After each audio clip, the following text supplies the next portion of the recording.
தமிழகமே எதிர்பார்த்த தருணம். நாள் குறித்த அண்ணாமலை முடிவுக்கு வருகிறது விஜயின் ரீல்ஸ் ஆட்சி. வெண்ணெய் திரண்டு வரும்போது தாழியை உடைத்த கதை போன்று 2026 சட்டசபை தேர்தல் முடிவுகள் பாஜகவுக்கு அமைந்துவிட்டது. கடந்த 2024 நாடாளுமன்ற தேர்தலில் கூட்டணியாக 18% வாக்குகளும் பாஜக தனியாக 11% வாக்குகளை பெற்ற அண்ணாமலை தலைமையிலான பாஜக கூட்டணி தொடர்ந்து இருந்தால் அடுத்த 2 வருடத்தில் அண்ணாமலையின் அனல் பறக்கும் அரசியல் நடவடிக்கையால் 2026 சட்டசபை தேர்தலில் பாஜக கூட்டணி ஆட்சியை பிடித்திருக்கும்.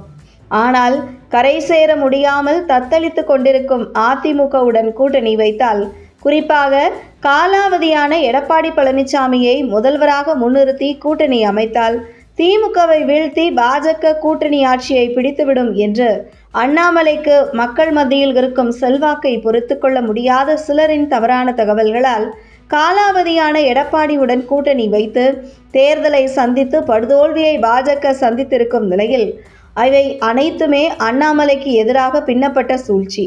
அதில் தமிழக பாஜக மிகப்பெரிய தோல்வியை சந்தித்திருக்கிறது என்பதை உணர்ந்திருக்கிறது டெல்லி பாஜக தலைமை. இந்த நிலையில் மீண்டும் அண்ணாமலை கையில் தமிழக பாஜகவை ஒப்படைக்க இருக்கும் நிலையில் அடுத்து அண்ணாமலையின் அரசியல் முதல்வர் விஜய்க்கு எதிராக மிக தீவிரமாக இருக்கும் என எதிர்பார்க்கப்படுகிறது.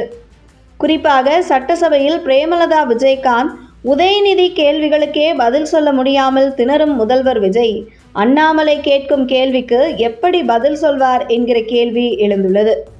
மேலும் அண்ணாமலை விஜய்க்கு எதிராக அரசியல் ஆட்டத்தை தொடங்கும் நேரத்தில் விஜய் மற்ற அரசியல் தலைவர் போன்று கண்டும் காணாமல் கடந்து செல்ல முடியாது.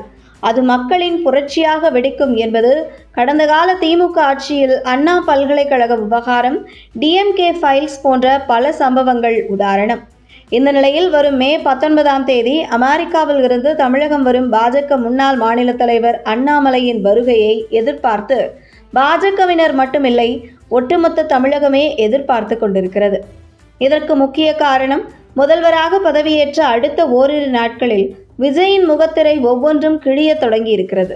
சட்டசபையில் வடிவேல் நீதிமன்ற நகைச்சுவை காட்சியில் வருவது போன்று அது வந்து என பேப்ப என்று பதில் சொல்ல முடியாமல் விஜய் திணறுவதும், மேலும் ஊழலை ஒழிப்பேன் என ஆட்சிக்கு வந்துவிட்டு பல்வேறு ஊழல் முறைகேட்டில் சிக்கிய லாட்ரி மார்ட்டின் மருமகன் ஆதவ் அர்ஜுன் கட்டுப்பாட்டில் முதல்வர் விஜய் இயங்குவது என மக்களின் நம்பிக்கையை ஒவ்வொரு நாட்களாக இழந்து வருகிறார் முதல்வர் விஜய்.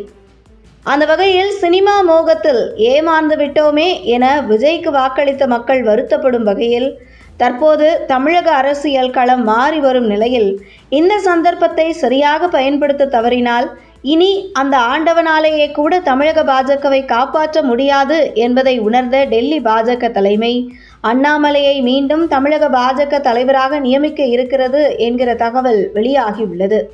அண்ணாமலை இதற்கு முன்பு பாஜக தலைவராக இருந்தபோது தனி மெஜாரிட்டியில் ஆட்சியில் இருந்த திமுகவை என்ன கதி கலங்க விட்டார் என்பது நாடறியும். அப்படி இருக்கையில் தாவேக தலைவர் விஜய் எம்மாத்திரம் என்கிறார்கள் அரசியல் பார்வையாளர்கள். அந்த வகையில் அண்ணாமலையை எதிர்பார்த்து தமிழக அரசியல் களம் அதிரடி ஆட்டத்திற்கு தயாராகி வருவதை பார்க்க முடிகிறது.